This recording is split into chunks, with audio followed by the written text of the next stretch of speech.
बड़सर के विधायक इंद्रदत्त लखनपाल ने सुक्खू सरकार पर जमकर निशाना साधा है। उन्होंने कहा कि सरकारी कार्यालय को बंद करने में सुक्खू सरकार को बड़ी खुशी मिलती है। उन्होंने कहा कि सरकार ने जो हिम केयर योजना को निजी अस्पतालों में बंद किया है, ये सरकार का बहुत गलत निर्णय है। सरकार को इस निर्णय को वापस लेना चाहिए। वहीं उन्होंने कहा कि सुक्खू सरकार व्यवस्था परिवर्तन का नारा देती है, लेकिन बड़सर में पिछले 3 महीने से बीडीओ का पद रिक्त चला हुआ है। इसके अतिरिक्त सरकारी अस्पतालों और अन्य विभागों में कर्मचारियों के पद रिक्त पड़े हुए हैं, जिस कारण लोगों को अपने काम कराने में परेशानी झेलनी पड़ रही है। ये सुक्खू सरकार का किस तरह का व्यवस्था परिवर्तन है? देखिए, ये जो वर्तमान में जो आदरणीय सुखविंदर सिंह ठाकुर जी के नेतृत्व में जो सरकार चल रही है, ये सभी कार्यालयों को बंद करने में बहुत जो है खुशी इनको महसूस होती है, और जनता चाहे परेशान होती रहे, उससे उनको कोई लेना देना नहीं है।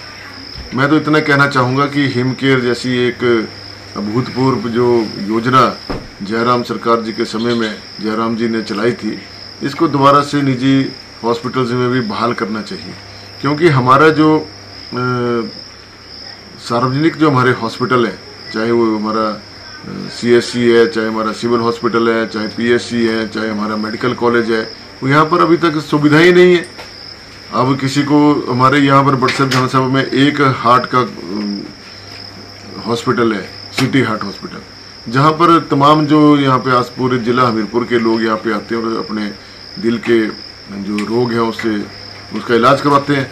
लेकिन अब वो हिम केयर ना होने की वजह से उनको भारी दिक्कतों का सामना करना पड़ता है। अधिकांश जो है मध्यम वर्गीय या गरीब लोग यहाँ पर आते हैं, और उन्हें एकदम से जब भारी भरकम राशि का एस्टीमेट डॉक्टर के द्वारा दिया जाता है तो वो परेशान हो जाते हैं, और ऐसा करने से जो है लोगों को तकलीफ बढ़ी है, कोई उसका फायदा नहीं हुआ है। मुख्यमंत्री जी का बयान में पढ़ रहा था कि आयुष्मान और इसमें हिम केयर के जो कार्ड है, इनके ऊपर बहुत भ्रष्टाचार हुआ है। तो सरकारी एजेंसी क्या कर रही है? भ्रष्टाचार हुआ है, आप उनको पकड़िए। योजना बंद करके थोड़े कोई लाभ मिलेगा। आप योजना को चालू रखिए, और अगर उसमें भ्रष्टाचार हुआ उसके नियमों के अनुसार जांच करवाएं। जो दोषी पाए जाते हैं उनके ऊपर आप एक्शन लो।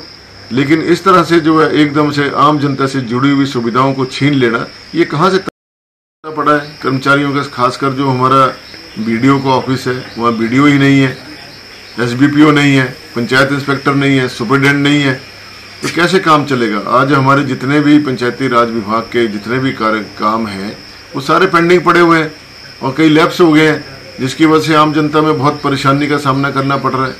किसी का काउ शेड बनना है, किसी की स्पार बननी है, किसी के रिटेनिंग वॉल लगनी है, किसी का पाथ बनना है, कोई सड़क बननी है।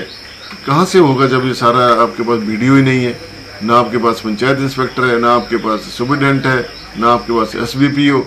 तो एक क्लर्क और एक जो तकनीकी सहायक लोग वहाँ बैठा रखे हैं जो वो काम कर रहे हैं, वो क्या करेंगे? तो इस प्रकार से देखा जाए तो हमारा आयुर्वेद विभाग में डॉक्टर नहीं है। जो हॉस्पिटल है हमारा बिजली के अंदर, उसमें डॉक्टर नहीं है। पंचकर्मा जो वहाँ पे धूल फाँक रहा है, 2 साल के हो गए हैं उसको, उसके लिए डॉक्टर नहीं है।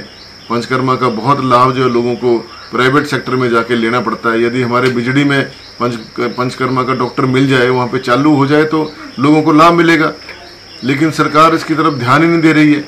आयुर्वेदा के हमारे और भी बहुत से संस्थान हैं जहाँ पे डॉक्टर नहीं है, जहाँ पर हमारे फार्मासिस्ट नहीं है, और कर्मचारी नहीं है, PN नहीं है, सफाई कर्मचारी नहीं है, चौकीदार नहीं है। तो सरकार आखिर जा किस दिशा में रही है, कोई पता नहीं लग रहा है। ऐसे स्कूलों की हालत है। अब कल ही में 1-2 स्कूलों में जाने का मौका मिला, प्राइमरी स्कूलों में उनकी हालत दयनीय है। छत जो ऐसे गिर जा रही है, बच्चों को चोट लगने की संभावना बनी रहती है, कमरों में पानी भर जा रहा है। लेकिन सरकार के कोई दिशा निर्देश ही नहीं है, ना ही उनके कोई जो अधिकारी हैं, चाहे डिप्टी डायरेक्टर हैं, चाहे BO हैं, चाहे कोई भी है, वो आते ही नहीं है देखने स्कूलों में की हालत क्या है। अगर आते भी हैं, कोई एस्टीमेट बना के भेजते हैं, तो सरकार की तरफ से पैसा ही नहीं मिलता है। तो कैसे काम चलेगा? आप गुणवत्ता शिक्षा को गुणवत्ता के आधार पर देने की आप बात करते हैं। प्राइमरी सेक्शन में जाकर देखिए जरा स्कूलों की क्या हालत है। JBT टीचर नहीं है, शास्त्रीय अध्यापक नहीं है, हर जगह जो है अव्यवस्था का आलम पड़ा हुआ है। तो क्या है कि व्यवस्था परिवर्तन है?